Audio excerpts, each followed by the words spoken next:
સાધ્યમ digital academy CC pre plus મેઇન્સની જે પણ વિદ્યાર્થીને મૂંઝવણ હોય તો એના માટે શું આયોજન કર્યું છે એનો એક રૂપરેખા આપું છું અને એ પ્રસ્તાવના સ્વરૂપે છે કે A પ્લસ બી ગ્રુપની તૈયારી કરવી મેઇન્સ તો એને કેવી રીતના આયોજન કરવું જોઈએ અને અમે કેવી રીતના કર્યું છે અને તમે જાતે કરતા હોય તમારે કેવી રીતે કરવું. તો સીસી A પ્લસ બી ગ્રુપની મેઇન્સ છે તો એના માટે પહેલી વખતે ડિસ્ક્રિપ્ટિવ છે અને પહેલી વખતે મેઇન્સ છે એટલે વિદ્યાર્થીને શું કઈ તૈયારી કરવી તો એને આપણે જોઈએ.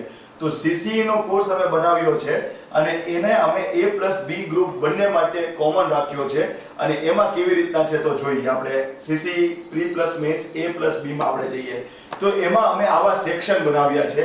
એમાં પ્રસ્તાવના ડોક્ટર ધવલ સાવલિયા એટલે એમાં હું એમ સમજાવીશ કે કઈ રીતના તૈયારી કરવી આપણે A ગ્રુપ અને બી ગ્રુપ માટેનો કમ્બાઈન છે તો શું તૈયારી કરવી. તો એમાં 3 સેક્શન બનાવ્યા છે. એક છે સીસી પ્રી. હવે સીસી પ્રી માં આપણે બધાને ખબર છે કે A પ્લસ બી બંને ગ્રુપ માટે કોમન છે એટલે મેથ્સ રીઝનિંગ છે, ગુજરાતી વ્યાકરણ છે અને ઇંગ્લિશ વ્યાકરણ છે. અને મેં તમને બધાને સમજ આવ્યું છે કે મેથ્સ રીઝનિંગમાં પ્રભાવ છે, નો ડાઉટ સાચી વાત છે, પણ એટલું યાદ રાખજો કે 100 માર્કની એક્ઝામ છે એમાં 30 માર્કનું મેથ્સ છે, 40 માર્કનું રીઝનિંગ છે, બાકીના જે 30 માર્ક થાય છે એમાં 15 માર્કનું ગુજરાતી અને ઇંગ્લિશનું વ્યાકરણ છે. મેથેમેટિશિયન ખુદ પેપર દેવા બેસશે તો એ એવી ગેરંટી આપી શકે કે મેથ્સના બધા દાખલા હું ગણી નાખીશ ને જવાબ લાવી દઈશ 30 સવાલનો, પણ એ એવી ગેરંટી ન આપી શકે કે એના માટે હું કેટલો સમય લઈશ, કારણ કે રકમ કેવી છે, પદ કેવા મૂકવાના છે, કેવી રીતના દાખલો ગણવાનો છે એના પર એનો નિર્ભર રહે. તો બની શકે કે બાકીના જે 70 માર્ક છે એમાં રીઝનિંગ સહેલું પડે, કારણ કે તાર્કિક બુદ્ધિ હોય તો જરૂરી નથી કે તમે ભણ્યા હોય તો તમને જ જવાબ આવડે એવું જરૂરી નથી. લોહીના સંબંધો છે, પછી કોઈ પણ એવી ઘટના છે કે આઈડેન્ટિફાઈ કરો કે આ ચારમાંથી કોણ અલગ પડે છે, કોણ સરખું છે, બરાબર, પછી કોઈ ડાયાગ્રામ આવે કે આમાં ખૂટતું કોણ છે, તો એ જો તમારી શાર્પનેસ હોય તાર્કિક ક્ષમતાની તો તમે 40 માર્કના સવાલના જવાબ ફટાફટ લાવી શકો. અને ગુજરાતી વ્યાકરણ અને ઇંગ્લિશ વ્યાકરણ જો તમે સ્પષ્ટતાથી કરી લો તો પણ તમે એમાં સારામાં સારા માર્ક ગેઇન કરી શકો છો. તો આપણે આમાં જે ગ્રુપ A પ્લસ બી નો જે આપણે કોર્સ બનાવ્યો છે એમાં પહેલું સેક્શન મૂક્યું છે સીસી પ્રી, જેમાં મેથ્સ, રીઝનિંગ, ઇંગ્લિશ ગ્રામર અને ગુજરાતી ભાષાને આપણે સચોટ રીતે મૂક્યું છે એટલે જેથી કરીને કોઈ પણ સવાલ આવે, વ્યાકરણ આવે તો ફટાફટ એનો જવાબ લાવી શકો. એટલા માટે કહું છું કે મેથ્સ તમને જો અઘરું લાગતું હોય તો ચિંતા કરવાની જરૂર નથી, તમે એને થોડું ઘણું ઇગ્નોર કરી શકો એમ છો. તમને એમ થાય કે બધા સાહેબ એમ કહે છે કે ઇગ્નોર ન કરાય, પણ યાદ રાખજો મેથ્સ એ ખાલી ને ખાલી પ્રિલિમમાં આવતો ટોપિક છે. જ્યારે મેઇન્સમાં રીઝનિંગ આવે છે એ ગ્રુપ બી માટે, ગ્રુપ એ માટે મેઇન્સમાં પણ રીઝનિંગ નથી, તો હજુ પણ રીઝનિંગ તમારે મેઇન્સમાં ગ્રુપ બી માટે કામ આવે એમ છે, પણ મેથ્સ એ ખાલી પ્રિલિમમાં જ કામ આવે છે. અને કોઈ પણ યાદ રાખજો કે સિંગલ શોટે જેની પોસ્ટ મળવાની હોય ને, ખાલી પ્રિલિમ પછી પોસ્ટ મળવાની હોય ને, તોય મેરિટ 50% થી વધુ નથી થતું. જેમ કે તલાટીની એક્ઝામ હતી તો 100 માર્કનું પેપર હોય તો એમાં કદાચ 38-40 માર્ક એનું કટ ઓફ હતું એટલે 50% માર્કે થી પણ ઓછા માર્કે ડાયરેક્ટ ભરતી મળી જતી હતી. તો આમાં તો તમે વિચાર કરો કે પ્રિલિમ છે એટલે કે પોસ્ટ કરતા તમને ઘણા વિદ્યાર્થીના મેઇન્સ માટે બોલાવશે તો આનું મેરિટ ઘણું નીચું હોવાનું છે. એટલે કદાચ તમારું મેથ્સ નબળું હોય તો તમે બાકીના જે 70 માર્ક છે એમાં જો તમે સરસ લઈ લો, કારણ કે ગુજરાતી વ્યાકરણ કેવું છે, આવડતું છે ફટાક દેખાડવાનું આવડશે, ઇંગ્લિશ વ્યાકરણ આવડતું છે તો ફટાક દેખાડવાનું આવડશે, રીઝનિંગ આવડતું છે તો ફટાક દેખાડવાનું આવડશે, તો તમે એમાં સારામાં સારા માર્ક લઈ શકો.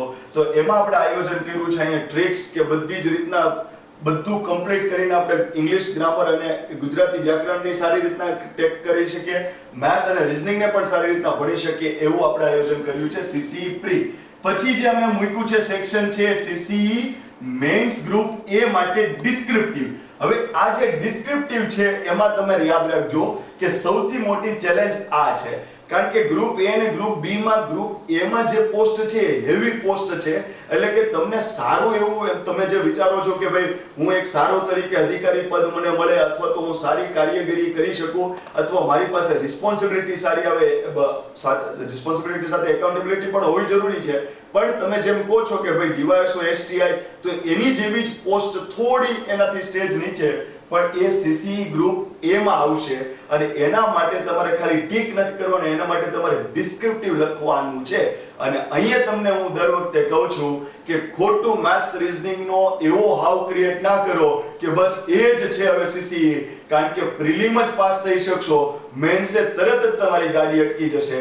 એટલે યાદ રાખજો કે આપણા માટે CCE મેન્સ ગ્રુપ એમાં ડિસ્ક્રિપ્ટિવ છે, જેમાં જેની અંદર આપણે જઈએ તો ગુજરાતી વર્ણનાત્મક હશે, બરાબર, અંગ્રેજી વર્ણનાત્મક હશે અને સામાન્ય જ્ઞાન. તો એની અંદર 3 સેક્શન હશે.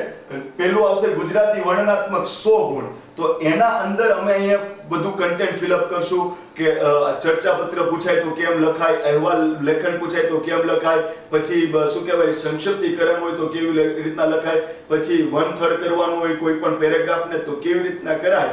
તો એનું અમે સ્પષ્ટ આયોજન અહીંયા કરશું. અને આગળનું જે ગ્રુપ આપણે જે પ્રી હતું પ્રી, એમાંથી જે આપણે વ્યાકરણ હશે તો એ વ્યાકરણ સેમ અહીંયા પણ લાગુ પડશે, પણ અહીંયા આપણે વ્યાકરણમાં થોડી ટ્રીક સેટ કરશું. એટલે કે જ્યારે તમારે ડિસ્ક્રિપ્ટિવમાં તમારે 20 માર્કનું આવશે વ્યાકરણ કે 15 માર્કનું, તો એમાં ધારો કે ગુજરાતીના તજજ્ઞ હશે, સાથે સાથે હું મારી ટ્રિક્સ અપ્લાય કરીને પણ શબ્દ સમૂહ છે, સમાસ છે, સંધિ છોડો, સંધિ જોડો, આ બધી જ વસ્તુઓ હું ખુદ પોતે પણ એમાં ટ્રિક્સ મૂકીને ગુજરાતી વ્યાકરણને આપણે કરવાનો પ્રયત્ન કરશું ડિસ્ક્રિપ્ટિવ સેક્શનમાં. આટલું ક્લિયર? એવી જ રીતના અંગ્રેજી વર્ણનાત્મક 100 ગુણનું છે, તો અહીંયા પણ બધું જ વર્ણનાત્મક કન્ટેન્ટ મૂકશું અને ઇંગ્લિશ ગ્રામર પણ અહીંયા મૂકશું. અને એમાં પણ આપણે એવો પ્રયત્ન કરશું કે બને એટલા વોકેબ કરી શકીએ, વન વર્ડ સબસ્ટિટ્યુટ કરીએ, બધું જ કરીએ, એવું અહીંયા આપણે આયોજન કરવાના છીએ. સામાન્ય જ્ઞાન છે, સામાન્ય જ્ઞાન અહીંયા ચેલેન્જિંગ આવશે. તો એટલું યાદ રાખજો કે સામાન્ય જ્ઞાનમાં તો મારો ગમતો વિષય આવી જશે, કારણ કે અમે વર્ષોથી જે તૈયારી કરતા હતા અને સારા માર્ક લેતા હતા એ અમે આ સેક્શનમાં લેતા હતા. સામાન્ય જ્ઞાનમાં સારામાં સારા માર્ક લાવતા GK માં, અને આ અમારો રુચિનો વિષય છે. એટલે અહીંયા યાદ રાખજો કે અહીંયા તમને જે તકલીફ છે ને કે સિંધુ ખીણની સભ્યતાનો સવાલ પૂછે તો 10 માર્કનો માં કેમ લખો છે, પોઈન્ટ યાદ રહેશે કે નહીં યાદ રહે, તો એ બધી જ વસ્તુનો ખ્યાલ આપણે અહીંયા કરી નાખશું. એટલે જીઓગ્રાફી હોય કે કલ્ચર હોય કે ઇતિહાસ હોય કે બંધારણ હોય કે કોઈ પણ ટોપિકનું મેન્સનું લખવાનું હોય, તો આપણે એવી પ્રિપેરેશન કરશું કે આપણે લખવામાં સંકોચ નહીં થાય, આપણે જેટલું આવડતું છે એટલી આપણી પેન ફટાફટ ચાલવા મળશે. તો એને આપણે મૂકશું સામાન્ય જ્ઞાનના 150 ગુણમાં. એમાં જાહેર વહીવટ છે, નીતિશાસ્ત્ર છે, સિંધુ ખીણની સભ્યતા છે, એનો સવાલ હશે અને એનો જવાબ હશે. એ પોઈન્ટ કે આ સવાલ હોય તો આટલા પોઈન્ટ લખાય, આ સવાલ હોય તો આટલા પોઈન્ટ લખાય. એટલે દરેક ટોપિક વાઇઝ એટલીસ્ટ આપણે 3-4 સવાલ કરી શકીએ એવું આયોજન આપણે સામાન્ય જ્ઞાનના જે 150 ગુણનું લખવાનું છે એ કરીશું. એટલે શું કરવું આપણે, CCE પ્રીમાં શું આવવાનું છે આપણે જોયું, બરાબર. પછી CCE ગ્રુપ A ની મેન્સ આપણે જોઈએ છે, જેમાં આપણે ગુજરાતી વર્ણનાત્મક 100 માર્કનું કન્ટેન્ટ અહીંયા ફિલઅપ કરશું, અંગ્રેજી વર્ણનાત્મકનું 100 માર્કનું કન્ટેન્ટ અહીંયા ફિલઅપ કરશું, સામાન્ય જ્ઞાન એનું જે 150 ગુણનું માર્ક છે એમાં અહીંયા ફિલઅપ કરશું. એટલે આની અંદર સેક્શન આપણે પાડશું કે જીઓગ્રાફીના સવાલ જવાબ, પછી શું કહેવાય હિસ્ટ્રીના સવાલ જવાબ, પોલિટીના સવાલ જવાબ, એવું આમાં આપણે કન્ટેન્ટ ફિલઅપ કરશું. આટલું ક્લિયર? હવે તમને એમ થાય કે સાહેબ ગ્રુપ A છે એ અમે અલગ અમારા માટે કેમ ના રાખ્યું ને, તમે A+B મેઇન શું કામ રાખ્યું? તો યાદ રાખજો કે જે વ્યક્તિ MCQ થી સંકોચ લખવાથી ડરતો હોય ને, તો એ એમ જ કે મારે ગ્રુપ B ની તૈયારી કરવી છે, મારે ગ્રુપ A ની તૈયારી નથી કરવી, મને લખતા નથી ફાવતું, મારે MCQ જ કરવા છે. હવે ધ્યાનથી સમજો કે જે વિદ્યાર્થીને લખવાની ક્ષમતા ધરાવતો હોય કે હું લખીશ, તો એને હંમેશા MCQ થી ડર ન હોય. તો જે ગ્રુપ A ની તૈયારી કરે છે ને એ B માટે પણ એલિજિબલ થતો હશે અને એ B માટે પણ તૈયારી કરતો હશે. ચાલો તમે એમ થાય કે સાહેબ અમે B ગ્રુપની તૈયારી નથી કરતા, તો શું કામ અમે B ગ્રુપનો મેન્સ પણ અમે જોઈએ તમારા સિલેબસમાં? તો એટલું યાદ રાખજો કે તમને ગ્રુપ A માં વર્ણનાત્મક જે છે 150 માર્કમાં, એમાં તમને એમ લખાયું કે સિંધુ ખીણની સભ્યતાની આર્થિક સ્થિતિ જણાવો, સિંધુ સભ્યતાની ભારતની સમાજ રચના સાથે વર્તમાન અને તે સમય સાથે કમ્પેરિઝન કરો, સિંધુ સભ્યતાની નગર આયોજન અને આજના નગર આયોજન વચ્ચે કરો, તફાવત જુઓ અથવા તો સામ્યતા જુઓ. તો એવા સેન્સમાં તમે યાદ રાખજો કે એ સવાલ અહીંયા અમે લખાયો હોય કે આટલા પોઈન્ટ આવે છે, પણ તમને એમ થાય કે સાહેબ એટલા સવાલ અમે 4-5 કરી લીધા, છઠ્ઠો સવાલ નવો પૂછો તો એટલું યાદ રાખજો. તો આપણે એના માટે શું કર્યું છે, હવે આપણે આનાથી બહાર નીકળીએ. એનો સવાલ શું છે? સીસી પ્રી નો અહીંયા બધો સિલેબસ મૂક્યો છે, ગ્રુપ એ મેન્સ એનો સિલેબસ અહીંયા મૂક્યો છે. હવે નીચે સેક્શન બનાવ્યું છે સીસી મેન્સ ગ્રુપ બી, એને થોડી વાર બહાર રાખજો એને થોડી વાર. ઓકે, અહીંયા નીચે છે સીસી મેન્સ ગ્રુપ બી. હવે ગ્રુપ બી માં એમસીક્યુ છે. હું એમ માનું છું કે લખવા કરતા એમસીક્યુ અઘરા છે. કેમ? કારણ કે જ્યારે હું તમને એમ કહું કે સિંધુ ખીણની સભ્યતા વિશે 10 પોઈન્ટ લખો તો તમને એટલી ખબર છે કે હવે મને છૂટ આપી દીધી છે, મને એમાં આવડે છે ગટર યોજના આમ હોય, કુવા હતું, રેન વોટર હાર્વેસ્ટિંગ હતું, પછી એની લિપિ આમ હતી, એ આ ધર્મમાં માનતા હતા, એ દફનાવતા હતા કે બાળતા હતા, પછી એ માતૃ સત્તાત્મક હતા કે પિતૃ સત્તાત્મક હતા, એટલે મેટ્રિયાર્ચલ હતા કે પેટ્રિયાર્ચલ હતા. તો આવું તમને આવડી ગયું એટલે તમે 10 પોઈન્ટ લખી નાખ્યા. તો મેન્સ આ છે. જ્યારે એમસીક્યુ આવે ત્યારે તમને ભલે લખવાનું નથી પણ તમારે એમસીક્યુ ટીક મારવાના છે. એ થોડું એના કરતા અઘરું છે. કેમ? કારણ કે એમાં તમારું નોલેજ બતાવવાની છૂટ નથી આપતા, એમાં જે એક્ઝામિનરનું નોલેજ હોય ને એ ચેક કરવાની. એટલે શું, મેં સિંધુ ખીણની સભ્યતા માટે ફલાણી પૂછડી ઢીકડી 4 બુક વાંચી છે, એમાંથી મેં એક પોઈન્ટ ગોઈતો અને મેં એક એમસીક્યુ બનાવ્યું. પછી હું તમને એમ કહું ઉપરમાંથી બધા સાચા, ઉપરમાંથી 1-2 સાચા, ઉપરમાંથી 2-3 સાચા, એટલે તમારે વિચારવું કરવું પડે કે 4 સેન્ટેન્સ સાચા છે કે નથી. એનો મતલબ એમ કે તમને નથી પૂછતા 3-4 સેન્ટેન્સ આવડે છે, એ એમ પૂછે છે કે મેં 4 સેન્ટેન્સ વાંચ્યા છે, એ તને ખબર છે, તો તારો એમસીક્યુ ટીક માર કે ના માર. તો અહીંયા યાદ રાખજો કે ગ્રુપ બી માટે પણ અમે એમસીક્યુ માટે એટલું સરસ આયોજન કર્યું છે. તમે એમાં જોશો તો આમાં મેં લખ્યું જ છે કે સીસી મેન્સ ગ્રુપ બી, અહીં લખ્યું છે જીપીએસસી ક્લાસ 1-2 સ્તરનું, એટલે એમાં કાંઈ ઘટશે નહીં. તમારે ચેક કરવું હોય તો કરજો, મેં ફ્રી વિડિયોઝ એમાં મૂક્યા છે, એટલે તમને ખ્યાલ આવશે કે આમાં કેવી રીતના કરવાનું હોય. તો હવે આપણે એની અંદર જઈએ, સીસીસી મેન્સ ગ્રુપ બી. હવે ગ્રુપ બી માં મેન્સ ની અંદર આપણે ગયા, એની અંદર જ આપણે જઈએ. ઓકે, તો એમાં geography by doctor Dhaval Savle. Okay, મેં જીઓગ્રાફી લીધો છે એટલે જીઓગ્રાફીના 111 પ્લસ વિડિયો હશે, એટલે તમને કોઈ ચિંતા નહીં રહે. તમે એની અંદર જશો તો એક વસ્તુ હશે. ધારો કે જીઓગ્રાફીની અંદર જાઓ, ઓકે, તો જીઓગ્રાફીની અંદર હશો એટલે નીચે હજુ સ્ક્રોલ કરો તો આવી રીતના ટોપિક્સ હશે. વિષય રેખા છે, પછી ભૂગોળ શૈલું, અક્ષાંશુત, રેખાંશુત, કોઈ પણ વસ્તુ ભૂગોળની અપ ટુ ડેટ હશે. અને એને બહુ એવું નથી કે બસ ખાલી ભણાવવા ખાતર ભણાવી દીધું, ઉડાવી દીધું, એમ નથી. આપણે એનો પૂરતો સમય લઈને ટોપિકને ભણવાનો પ્રયત્ન કર્યો છે. આટલું ક્લિયર છે? હવે આપણે આની બહાર નીકળીએ.